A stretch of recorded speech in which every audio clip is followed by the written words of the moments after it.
За што Лукашенка крытыкуе старшыню КДБ, якую бомбу Святлане Ціхановскай падрыхтавалі ўлады і за што будуць судзіць знакамітага алімпійскага чэмпіёна. Вітаем, сябры! Гэта наша Ніва і зараз мы ўсё вам раскажам.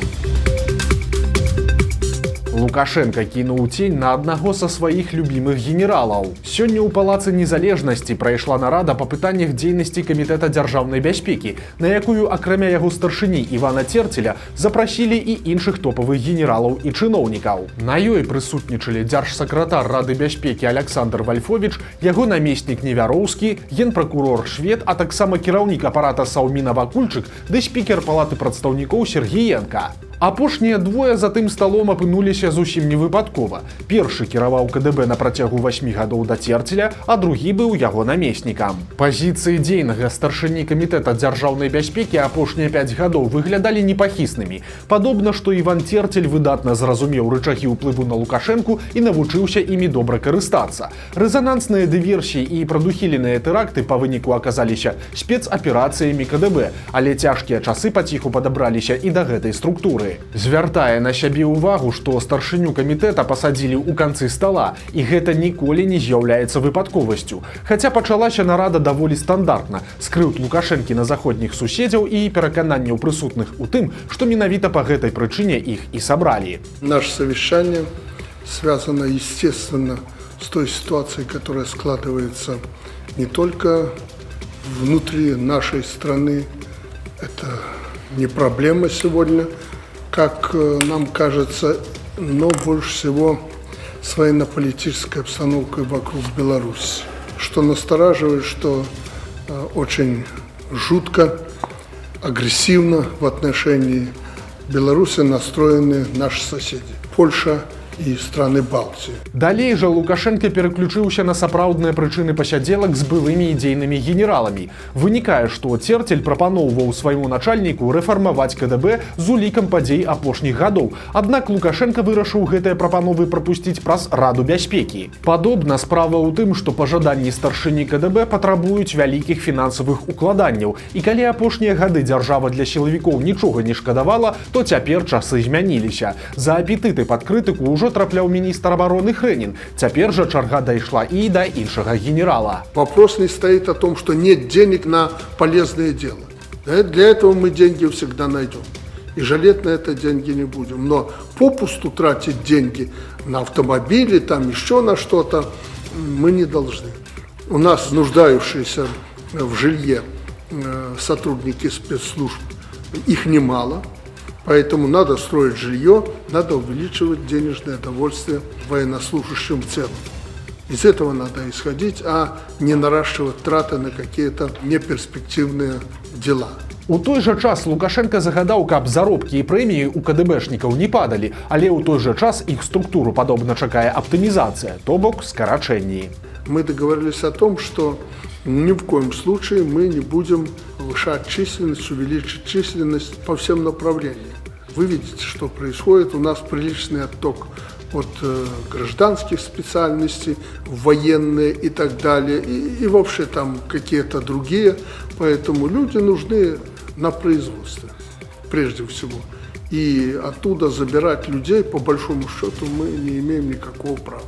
Это касается всех, в том числе и Комитета госбезопасности. І гэтыя словы можна трактаваць па-рознаму, бо цяпер і так у кіраўніцтве дзяржаўных і нават некаторых прыватных прадпрыемстваў сядзіць як мінімум па адным былым сілавіку, якія загадваюць усімі кадравымі пытаннямі і сочаць за настроямі ў калектыве. Усіх нелаяльных работнікаў звальняюць ці прымушаюць каяцца, прычым прафесійныя якасці людзей нікога не хвалююць, незаменных няма. Імаверна, Лукашенко хоча, каб такіх работнікаў станавілася яшчэ больш. Логіка такая: афіцэр сыходзіць з КДБ і працаўладкоўваецца кадравіком ці ідэолагам на завод. Чэкіст застаецца чэкістам і працягвае рабіць сваю работу, але заробак яму плаціць ужо не дзяржава, а яго прадпрыемства. Вяртаючыся да нарады ў Лукашэнкі, варта адзначыць, што большая яе частка прайшла за зачыненымі дзвярыма. Якімі былі вынікі размовы, мы хутка пабачым па прынятых рашэннях. Інфармацыйная бомба, на якой улады падарвалі самі сябе. На АНТ паказалі сюжэт пра тое, як Святлане Ціханаўскай перад яе прымусовым вывазам з Беларусі далі ты самыя грошы, пра якія настойліва расказваў Лукашенка. Відэа гучна анансавалася некалькі дзён і падавалася як сенсацыя. Улады разлічвалі, што гэта будзе проста бомба і удар па Святлане Ціханаўскай, але ж на справе яны прадэманстравалі свае ж беззаконныя дзеянні. Галоўны момант сюжэта пра падзеі 10 жніўня 2020 года гэта схаваная здымка з кватэры Ціханаўскай. Дадому да Святланы ў той дзень прыйшоў асабіста генерал Андрэй Паўлючэнка, кіраўнік аператыўна-аналітычнага цэнтра і адзін з найважнейшых сілавікоў Лукашэнкі. Ён прынёс Святлане канверт з грашыма і запісаў гэта ўсё на схаваную камеру. Вот деньги, которые вы просили. Если что-то, то можете всегда обратиться в наше посольство, мы поможем. Я прошу спрячьте деньги, сейчас приедет Маша, будет некрасиво, это самое хорошо. Маша, пра якую ідзе гаворка ў відэа, гэта тагачасная кіраўніца штаба Ціханаўскай Марыя Мароз. Пасля падзей у кватэры іх абедзвюх у суправаджэнні Паўлючэнкі і кіраўніка Губазіка Карпянкова вывезлі з Беларусі. Прычым у відэа бачна, наколькі Святлана збянтэжаная. Усё ж у жніўні 2020 года яна была яшчэ звычайнай хатняй гаспадыняй, якая ўпершыню апынулася сам-насам з высокапастаўленымі сілавікамі. Таксама звяртае ўвагу на сябе і яшчэ адзін важны момант. У сюжэце шмат разоў паўтараецца, што Святлана Ціханаўская сама прыйшла да лукашэнкаўцаў і папрасіла дапамогі. Раней тое самае сцвярджаў і Лукашенка, але ж дзіўны момант. Ніводнага кадра з падобнымі словамі Ціханаўскай у сюжэце няма. Кадраў з цэнтра выбаркама і кабінета Лідзіі Ярмошынай не апублікавалі ўвогуле, хаця сумнеўна, што тую размову ніхто не запісваў. Акрамя таго, на відэа фактычна паказаныя дзікія падзеі. Да кандыдата ў прэзідэнты Беларусі прыходзіць генерал і па загадзе іншага кандыдата ўручае кругленькую суму ў валюце. Адкуль гэтыя грошы, ніхто нават і не кажа. Раней Лукашенка расказваў, што нібыта даручыў выдзеліць гэтыя грошы нейкаму прадпрыемству, але якому невядома і па сёння. Прапагандысты ў сваім сюжэце ўвогуле не звяртаюць увагі на такія дробязі. Прычыны вывазу Ціханаўскай за мяжу прапагандысты ў сваім сюжэце тлумачаць версіяй, якую мы ўжо чулі ад Лукашэнкі. Маўляў, Павел Латушка збіраўся падпаліць будынак аб'яднанага штаба апазіцыі з людзьмі ўнутры. Нібыта такім чынам ён хацеў абвінаваціць улады ў ахвярах і радыкалізаваць пратэст. У сюжэце нават дэманструецца праслухоўка Латушкі, але аўдыа падрэзаныя так, каб падыходзіла па сэнсе. Пасыл прапаганды такі: Лукашенка і яго сілавікі выратавалі Святлану Ціханаўскую ад вернай гібелі. Але ж тады ўзнікае лагічнае пытанне: навошта гэтае сенсацыйнае відэа паказалі толькі цяпер, праз 5 гадоў пасля агучаных у ім падзей, калі шмат беларусаў і так расчараваліся ў апазіцыі агулам і персанальна у Ціханаўскай з Латушкам. Лагічна было б паказаць яго ў жніўні ці верасні 2020-го, калі людзі яшчэ актыўна выходзілі на пратэсты. Акрамя таго, метады беларускіх спецслужбаў добра вядомыя, і мы неаднаразова іх бачылі. І калі яны ведалі пра сапраўднае існаванне ідэі падпалу штаба апазіцыі, то дзейнічалі б інакш. Сілавікі б узялі пад свой кантроль падпальшчыкаў, а пасля б у патрэбны момант схапілі ўсіх, і выканаўцаў, і Латушку, і пасля б далі ўсім дзікія тэрміны. Менавіта так здарылася са справай аб падпале дома Гайдукевіча. Але ж у гэтым выпадку чамусьці нічога такога не адбылося.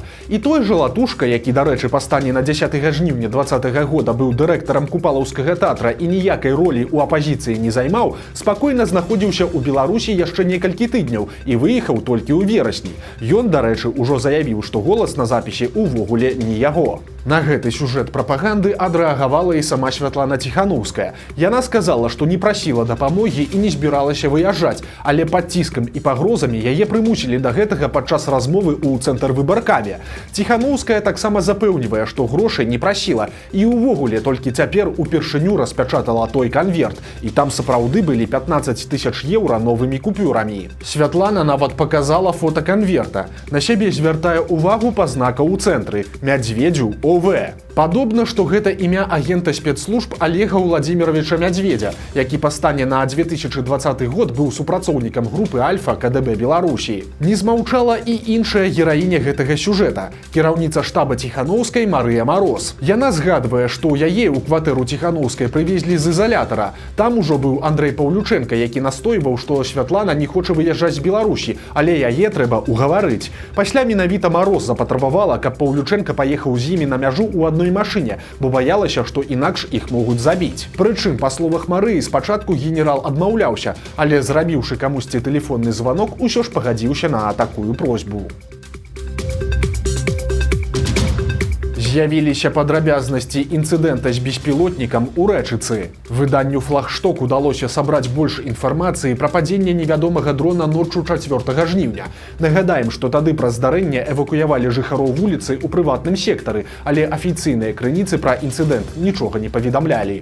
Па звестках відавочцаў, беспілотнік праляцеў над горадам позна вечарам у нядзелю, пасля чаго ў раёне падзення здарыўся абрыў лініі электраперадач. На месца прыехалі 2 машыны размініравання, хуткая дапамога, пажарная машына, а таксама 4 міліцэйскія і некалькі цывільных. Картэж, які вывозіў дрон, выехаў толькі каля 6 гадзіны раніцы, то бок сілавікі на месцы падзення беспілотніка працавалі ўсю ноч. Некаторыя відавочцы адзначаюць, што рэчыцкі дрон не быў падобны да шахеда, але які менавіта гэта быў беспілотнік, інфармацыі няма. Праблемы з'явіліся ў алімпійскага чэмпіёна Андрэя Арамнава. Яго чакае суд па наркатычным артыкуле. Днямі Еўрарадыё паведаміла пра затрыманне знакамітага цяжкаатлета, а журналістам трыбуны ўдалося даведацца падрабязнасці.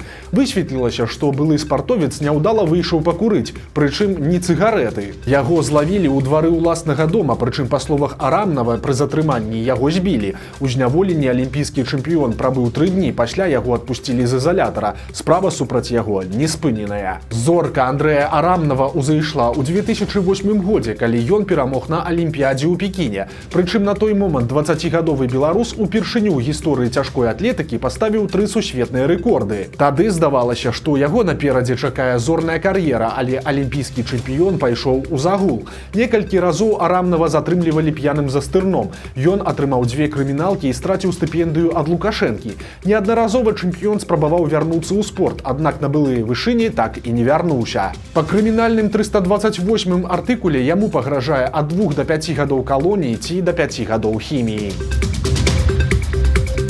Мінскі рэстаран закрыўся пасля вечарыны ў стылі ЛГБТ. Да гэтага спрычынілася і Вольга Бондарова. У рэстаране «Рыя» у канцы ліпеня прайшла закрытая вечарына, на якую звярнулі ўвагу ў праўладных тэлеграм-каналах. Як піша партал «Зеркала», там апублікавалі фота мужчын, апранутых у жаночае адзенне, і заявілі, што гэта была маскіроўка ЛГБТ-руху. На допіс звярнулі ўвагу прапагандысты і даносчыкі, у тым ліку і Вольга Бондарова. Яна суправадзіла сваё абурэнне зняважлівымі каментарыямі і заклікамі да рэпрэсій у дачыненні да ўдзельнікаў вечарыны і яе арганізатараў. У выніку стала вядома, што міліцыя пачала праверку. Усіх, хто быў на мерапрыемстве, пачалі выклікаць у раусы, а сам рэстаран часова спыніў працу. Цкаванне адбываецца на фоне таго, як улады спрабуюць прыняць закон аб адказнасці за прапаганду нетрадыцыйных адносін, змену полу, бяздзетнасці і педафіліі. За гэта беларусаў хочуць штрафаваць. Мінскі рэстаран з безлімітнай ежай пачаў выхоўваць сваіх кліентаў. За недаедкі іх прымушаюць плаціць. Кафе азіяцкай кухні «Юмі» адкрылася ў маі і адразу нарабіла шуму. Справа ў тым, што там за фіксаваную плату ў 35 рублёў днём і 49 рублёў вечарам можна есці колькі хочаш. У дзень адкрыцця натоўп змёў усе стравы. Цяпер жа з'явілася іншая праблема. Стала зашмат прадуктовых адкідаў. Па выніку рэстаран вырашыў штрафаваць кліентаў за недаедкі. Калі на талерцы застаецца больш за 300 грамаў, то спагнаецца плата за одну порцыю. То бок днём трэба будзе даплаціць 35, а вечарам 49 рублёў. Аб'ява выклікала ў наведвальнікаў нямала пытанняў. Напрыклад, што рабіць, калі страва проста не спадабалася, ды і ўвогуле такія пагрозы выглядаюць не вельмі законнымі. У самой установе журналістам расказалі, што насамрэч нікога не штрафуюць, а аб'ява накіраваная на тое, каб выхоўваць кліентаў і каб яны не бралі больш ежы, чым могуць з'есці. Уладальнік рэстарана пахваліўся, што пасля з'яўлення папярэджання кліенты сталі больш адказна падыходзіць да выбару страў, і колькасць харчовых адкідаў знізілася ў 3 разы. Пад Віцебскам будаўнікі выпадкова знайшлі бівень маманта. Унікальную знаходку зрабілі падчас дарожных работ. Бівень за тысячы гадоў у зямлі вельмі добра захаваўся. У інстытуце гісторыі Акадэміі навук расказалі, што рабочыя пільна і асцярожна выкапалі артефакт, і неўзабаве ён стане экспанатам новага нацыянальнага гістарычнага музея Беларусі. Вось такія навіны чацвярга. Подписывайтесь на канал, ставьте лайки альбо дизлайки и выказывайте заўвагі ў каментарах. И, конечно, читайте нашу Ниву, глядите нашу Ниву и любите Беларусь. Сустрэнемся завтра.